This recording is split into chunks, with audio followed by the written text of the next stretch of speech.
Klay, you guys had a lot of success inside the arc. How intentional were you tonight about getting the mid-range and getting to the rim?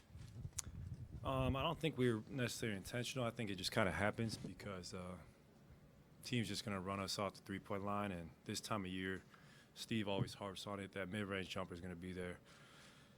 Andrew, Steph, and I, and JP, it was really working for us tonight. And didn't shoot a great percentage from three, but we knocked enough down to win big.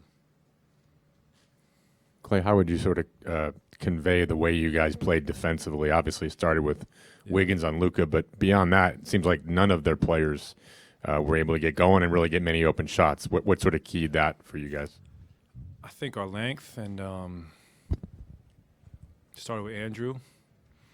He was moving them puppies tonight, and then I still take pride in my defense no matter what people say, if I lost it or not. I still think I'm a very good defender.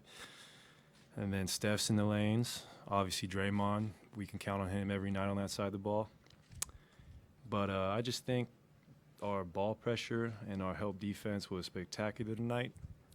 And if we want to take care of business Friday, we'll need a similar effort. Plenty of the pre-series talk was, the fact that you guys might not have anyone that could guard Luka. I mean, you seemed a little frustrated there with just maybe where you think your reputation is defensively. I guess, how much did you follow that, and is there a frustration level about that? I don't follow that. And Luka is obviously one of the best players in the world. It didn't help they played 2 days ago, that emotional high of winning in Game 7, so we expect them to come back with a much better effort on Friday. It's just one game, and we can feel good now, but this team was down 2-0 and won the series last round, so I don't really pay attention to the noise. I know what I'm capable of. I know what my teammates are capable of, and I knew we were able to do this tonight. Was going to take a lot of focus and trusting each other. What changed for you offensively in the second half? I think a couple cuts to the rim. I got a transition bucket, and that always feels good when you open up the lid. And my mid-range, I'm glad I had an efficient night. I never feel good when I go home and I shoot inefficiently. So I was very happy with my shooting performance tonight. Didn't have a field goal in the first half, but that will never discourage me. I will always hunt my shot. Klay, you were obviously, with pre-injury, you were considered one of the top defenders in the league, and Anthony just asked you a question about defense. We all know that the shooting gets most of the praise for you, but are you trying to get back to that level defensively? Is that something that you have strived to do coming back from that injury? Absolutely. I'm trying. It's hard. I mean, marking the best player every night for 40 minutes is not easy, and going to get buckets on the other end, but it's something I love to do. All the best two guards to ever play the game play both sides of the ball, whether it was Mike, Kobe, D. Wade, guys I really idolized as a kid. They all competed on that side, so I just try to follow the same mold.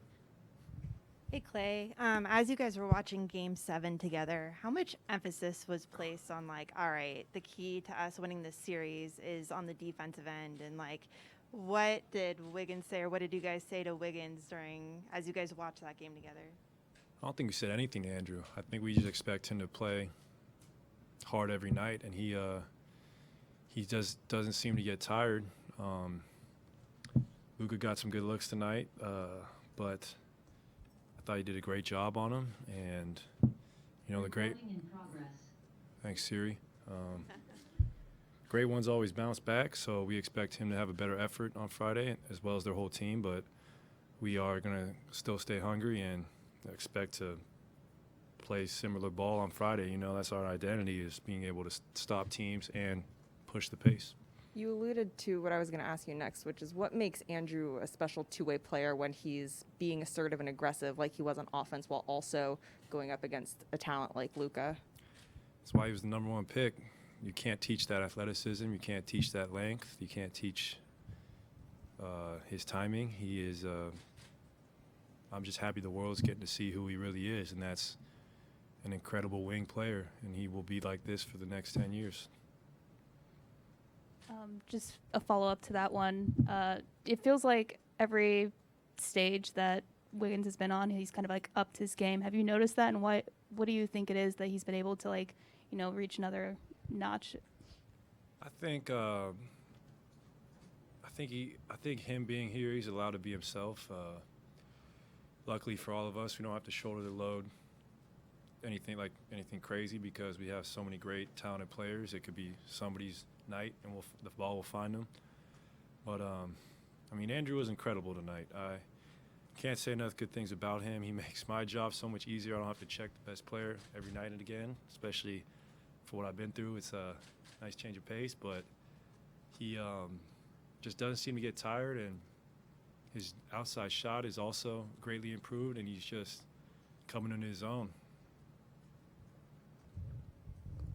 I'm out of here. That's it. Good stuff. No problem.